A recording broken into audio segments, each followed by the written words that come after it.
السلام علیکم، میں پروفیسر خالد عمر ایک نئی کہاوت کے ساتھ آپ کی خدمت میں حاضر ہوں۔ آج کی کہاوت کا عنوان ہے سارے برتن مر گئے بچہ جنی دیگ، یعنی تمام برتن مر گئے اور دیگ کے بچہ پیدا ہوا، یعنی ہوشیار اور چالاک شخص کا اس سے بھی زیادہ ہوشیار شخص سے واسطہ پڑنا، جیسے کو تیسا ملنا۔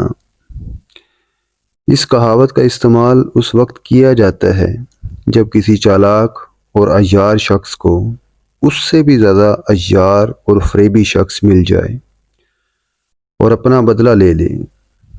یہ کہاوت اس وقت بھی کہی جاتی ہے جب کوئی شخص لالچ اور طمع میں پڑ کر اپنا ایمان خراب کر لے یا اس کی نیت میں فتور پیدا ہو جائے۔ اس کہاوت کے پس منظر میں جانے سے پہلے آپ سے گزارش ہے کہ اس ویڈیو کو آخر تک دیکھیے گا۔ ایک عیار شخص کرائے پر برتن وغیرہ دینے والے ایک سیٹھ کی دکان پر گیا اور اسے کہا کہ میرے یہاں شادی کی تقریب ہے جس کے لیے فلاں فلاں برتنوں کی ضرورت ہے، 2 دن کے لیے کرائے پر دے دیجئے اور کرایہ پیشگی لے لیجئے۔ شادی کے بعد سارے برتن بحفاظت واپس کر دیے جائیں گے۔ سیٹھ جی نے سارے مطلوبہ برتن کرائے پر دے دیے۔ 2 دن کے بعد جب وہ شخص برتن واپس کرنے آیا تو اس نے تمام برتن شمار کر کے واپس کر دیے۔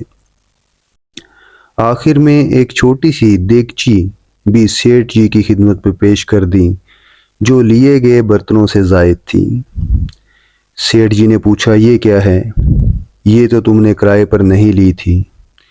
اس شخص نے جواب دیا بلا شبہ آپ سچ فرماتے ہیں، اسے کل رات اس دیگ نے جنا ہے جسے میں کرائے پر لے گیا تھا۔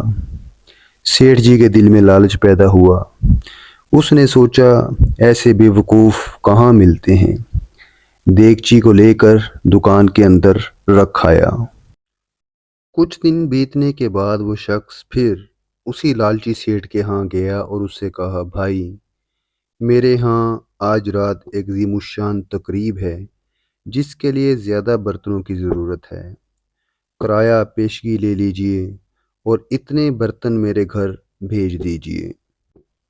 سیٹھ جی کے دل میں لالچ تو تھا ہی، اس نے سوچا پھر کوئی برتن بچہ دے گا۔ اس نے خوشی خوشی تمام مطلوبہ برتن اس کے گھر پہنچا دیے اور پیشگی کرایہ بھی نہیں لیا۔ اس کے بعد کئی روز گزر گئے مگر وہ شخص برتن واپس کرنے نہیں آیا۔ جیسے جیسے دن بیتتے گئے سیٹھ جی کی بے چینی میں اضافہ ہوتا گیا۔ آخر ایک روز وہ اس شخص کے یہاں اپنے برتن واپس لینے کے لیے پہنچ گیا۔ جیسے ہی سیٹھ نے اس کے دروازے پر دستک دی وہ شخص روتا پیٹتا ہوا باہر نکل آیا اور اپنے سینے پر ہاتھ مار مار کر کہنے لگا سیٹھ جی غضب ہو گیا، سیٹھ جی غضب ہو گیا، آپ کے سارے برتن مر گئے، میں منہ دکھانے کے قابل بھی نہ رہا۔ سیٹھ نے کہا دماغ تو نہیں چل گیا تیرا، کیا بکتے ہو، کبھی برتن بھی مرا کرتے ہیں۔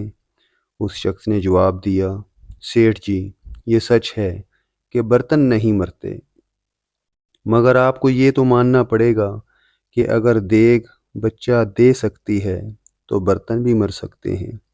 سیٹھ جی نے آہ بھر کر کہا بھائی دل پر جبر کر کے تسلیم کر لیتا ہوں، اچھا اب سیدھے ہاتھ سے ان برتنوں کا اتنے دن کا کرایہ تو دے دو۔ اس نے سیٹھ جی سے کہا کرایہ دینے میں مجھے کوئی عذر نہیں ہے، مگر مردہ برتنوں کی تدفین میں کرائے سے بھی زیادہ رقم خرچ ہو گئی ہے جو آپ کو ادا کرنا چاہیے۔ سیٹھ جی اپنا دل تھام کر رہ گئے